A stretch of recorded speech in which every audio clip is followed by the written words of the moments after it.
সম্পর্কে কবি ছন্দের মাধ্যমে অতি মূল্যবান কথা লিখছে দেখুন। কি মিষ্টি মধু মোহাম্মদের নাম, কি মিষ্টি মধু মোহাম্মদের নাম, এত ফুটফুটে আর চাঁদের ছেলে, এ নাম তুমি কোথায় পেলে? ইনজিলে শোনা যায়, তোরাতে শোনা যায়। কি মিষ্টি মধু মোহাম্মদের নাম, এত ফুটফুটে আর চাঁদের ছেলে, এ নাম তুমি কোথায় পেলে? ইনজিলে শোনা যায়, ইনজিলে শোনা যায়।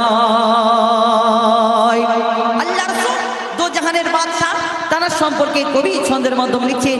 মা আমিনা তিনি কি বললেন যে আল্লাহ রাসূল দো জাহানের বাদশা যেদিন দুনিয়ার মধ্যে এসেছিলেন, সেই জিবরিল আমিন ফেরেশতা তার ঘরের সামনে আসলেন এবং কি হলো তারপর সেই সম্পর্কে ছন্দের মাধ্যমে লিখছে দেখুন।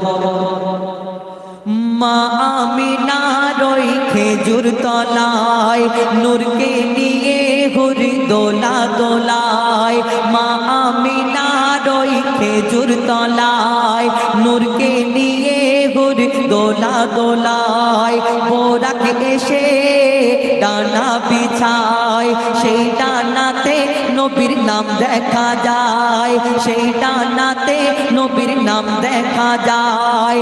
কেঁদে কেঁদে আমিনা কয়, কেঁদে কেঁদে আমিনা কয়, থাকতো যদি ওরে আব্বা দুনিয়ায়, কেঁদে কেঁদে আমিনা কয়, থাকতো যদি ওরে আব্বা দুনিয়ায়। হাত বোলাতো কচি মাথায়, চুমা দিত চোখের পাতায়, হাত বোলাতো কচি মাথায়, চুমা দিত চোখের পাতায়। এতিম বলে ডাকতো না কেউ বাচ্চাকে আমার, ও গো এতিম বলে ডাকতো না কেউ বাচ্চাকে আমার। কি মিষ্টি মধু মোহাম্মদের নাম, এত ফুটফুটে আর চাঁদের ছেলে, এ নাম তুমি কোথায় পেলে? ইনজিলে শোনা যায়। মামিনাকে জিজ্ঞেস করলেন যে নাম তুমি কোথায় পেলে, তখন মা হালিমাকে মা আমিনা কি উত্তর দিলেন সেই সম্পর্কে লিখছে দেখুন। শোনো শোনো মা হালিমা, তুমি বলতে পারো খোদার কারিশমা। তখন মা হালিমা বললেন কেন মা, এই খোদার কারিশমা কেন সেই সম্পর্কে লিখছে। শোনো শোনো মা হালিমা, তুমি বলতে পারো খোদার কারিশমা।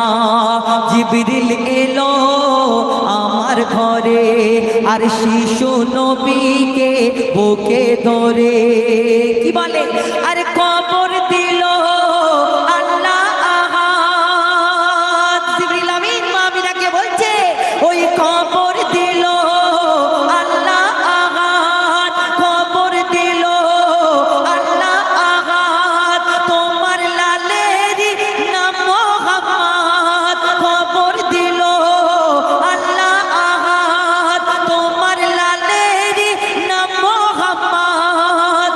যে নাম শুনিলে শয়তান পালায়, যে নাম নিলে গোনা মুছে যায়, যে নাম শুনিলে শয়তান পালায়, যে নাম নিলে গোনা মুছে যায়। এ নাম লেখা আরশ পাকের জান্নাতি দরজায়, ও গো এ নাম লেখা আরশ পাকের জান্নাতি দরজায়। কি মিষ্টি মধু মোহাম্মদের নাম, এত ফুটফুটে আর চাঁদের ছেলে, এ নাম তুমি কোথায় পেলে? ইনজিলে শোনা যায়, ইনজিলে শোনা যায়। শেষ কথা কবি ছন্দের মাধ্যমে লিখছে। এই দুনিয়াতে মা বাপ দোয়া করলে আমরা জানি কারেন্টের মতো কবুল হয়ে যায়, কিন্তু ছেলেদের জন্য কি অফার নেই?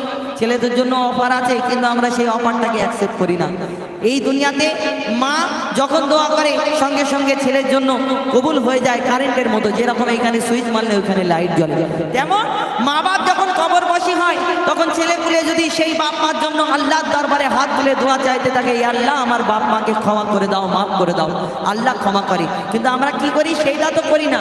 আমরা ওই এক একটা দিন নির্ধারিত করি এবং সেইখানে একটা বড় মিলাদের মাহফিল দিলাম আর হুজুরকে দিয়ে বলে দোয়া করে দাও। দোয়া করা তো ভালো কথা, কিন্তু আমরা কি জানি না যে আমার আব্বাকে মাফ করে দাও, এটুকু বলতে পারবো না? কিন্তু আমরা সেটা করি না। অনেকজন এমন আছি আমরা ওই মজলিস করে বড় করে অন্যজনকে দিয়ে দোয়া করি। তোমার বাপ মার জন্য তুমি দোয়া করো, আল্লাহ পাক রব্বুল আলামিন সঙ্গে সঙ্গে কবুল করবে। শেষ কথায় কবির মনের ফরিয়াদ লিখছে, দেখুন, মায়ের দোয়া বিফল হয় না কেন? মা কবু ছেলের কষ্ট চায় না।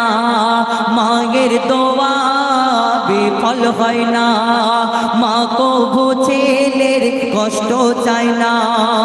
আর মায়ের ছায়া থাকে যাহার মাথায়, সে থাকবে নবীর কামলির ছায়ায়। মায়ের ছায়া থাকে, মায়ের দোয়া থাকে যাহার মাথায়, সে থাকবে নবীর কামলির ছায়ায়।